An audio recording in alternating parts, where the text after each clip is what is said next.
What are shotgun mics?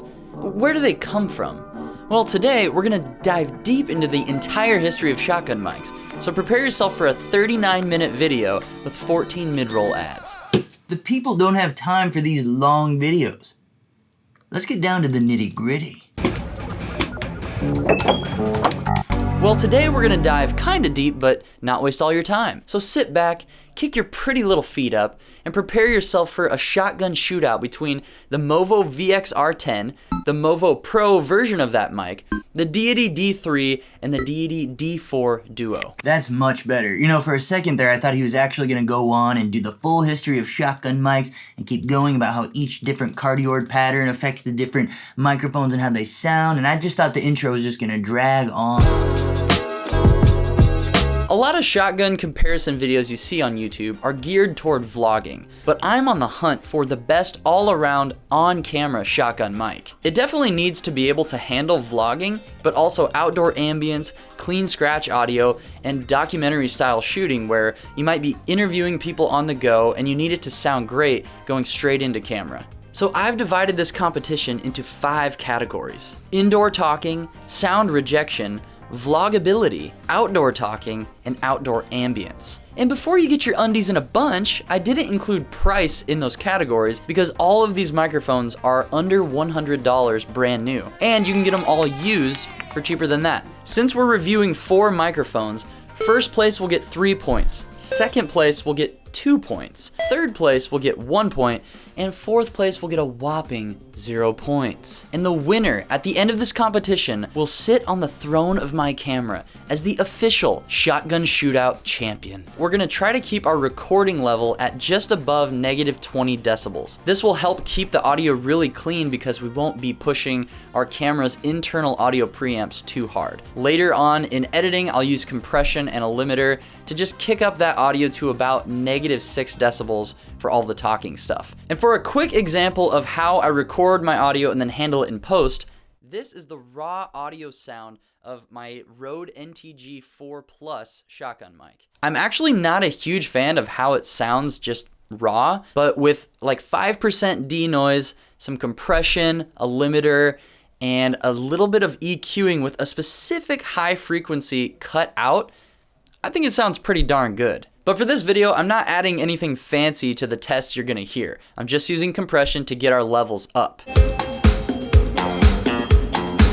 Here is our first indoor test. On top of my camera, the Fuji X-T4, we have the Movo Pro, the VXR10 Pro. I think that's what it's called. Also, I'm not gonna have any windscreens on the microphones. I have taken them off and put them on my fingers for creativity. I'm not moving the camera around, so there shouldn't be any wind noise. Now we have switched over to the original Movo, just a little bit smaller, cute little guy. I did notice that this microphone's built-in gain setting is a little bit hotter than the Movo Pro. Now we're on the Deity or Deity, however the heck you wanna say it, V-Mic D3. This microphone, the D3, is actually even hotter than the original Movo. Now we're on the Deity D4 Duo. It's a very interesting mic because it has not only a forward-facing shotgun mic, but another one behind it. So you plug in your auxiliary cable into your camera, and if you want to get talking audio behind and a subject in front, you just switch the microphone to stereo. Now I'm about 8 to 10 feet away from the camera, so you can hear what it sounds like when it's capturing a subject and some ambient noise in a room. And this is the original Movo at about 6 to 8 to 10 feet away. I don't know, I'm not a human ruler. Stop expecting so much out of me, people. This is what it sounds like on the Deity D3. This is the Deity D4 Duo. It's a lot of D's, folks.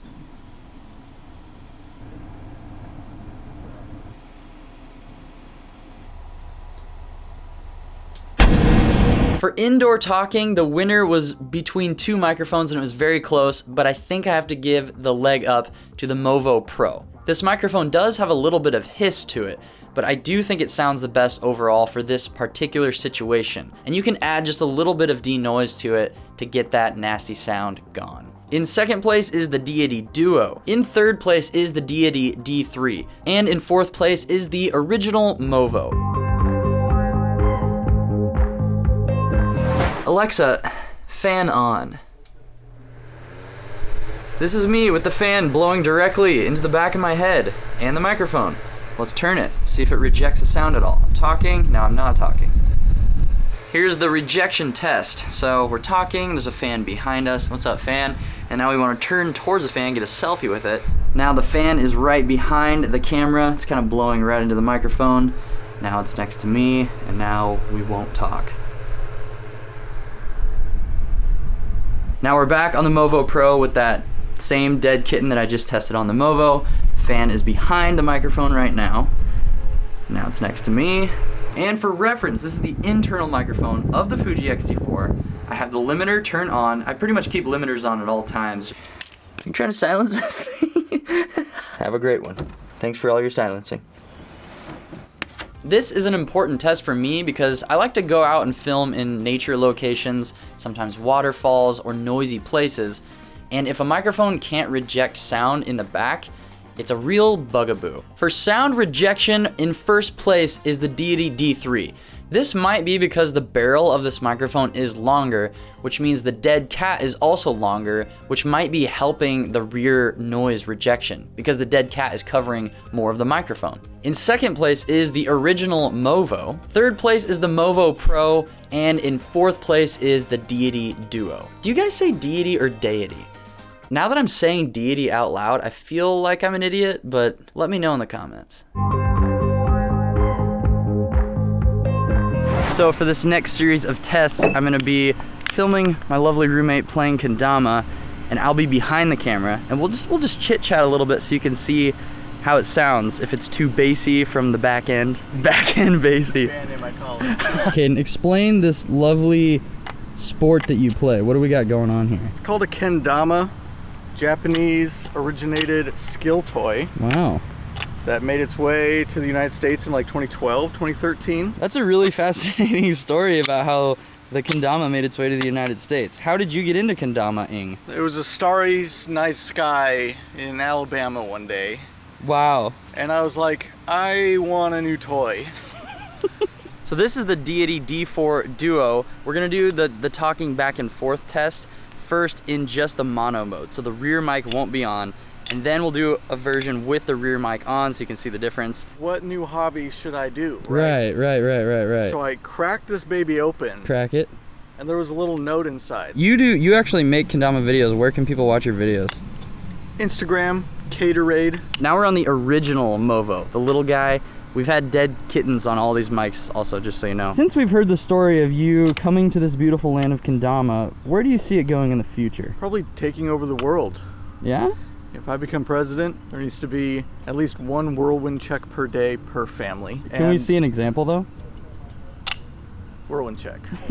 I think the winner of the vlogability test is pretty obvious. It's the Deity Duo. This microphone is built for this kind of test. It has two shotgun mics on it, one for the camera holder and one for the subject. All you have to do in post with this microphone is duplicate your audio, set one of them to have the left as a mono signal and one of them to have the right as a mono signal. That way you can hear both microphones really clearly. You can balance the levels however you want. You get full control and it sounds really nice in this situation. In second place is the Deity D3. I don't know which one to use now. The natural high end of this microphone helps in this situation because the person behind the camera has much less boom to their voice. In third place is the Movo Original, and in fourth place is the Movo Pro. For some reason, the Movo Pro really showed its noise in an outdoor situation like this. You can definitely clean it up a little bit with noise reduction, but it's just strange to me how it performed pretty different indoors than outdoors. Look at all the zebra stripes in the sky. Yeah.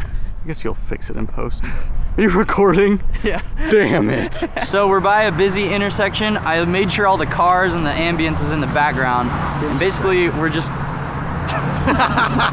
And now we're on the Movo Pro. Cars driving around. I'm making sure to record at that just above -20 level. How'd that sound? You know, we're just capturing, seeing which one has the best sound rejection while I'm talking to the camera. Because if you have a microphone that has poor sound rejection, your viewers, your subscribers, they will complain. This is how it sounds when there's raging ambient vehicles behind me here in Nashville, nice and busy.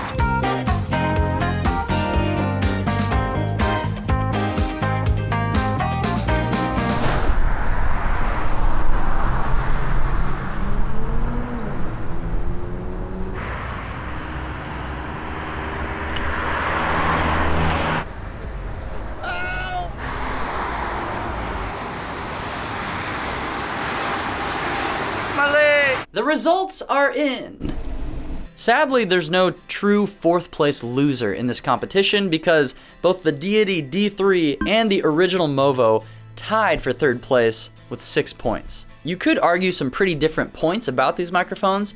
The original Movo is much smaller and it's powered by the camera, does not require a battery, whereas the Deity D3 has a really clear sound, but some people might not like that. It's also bigger, requires a battery. It's kind of just up to you, but they both tied for 3rd.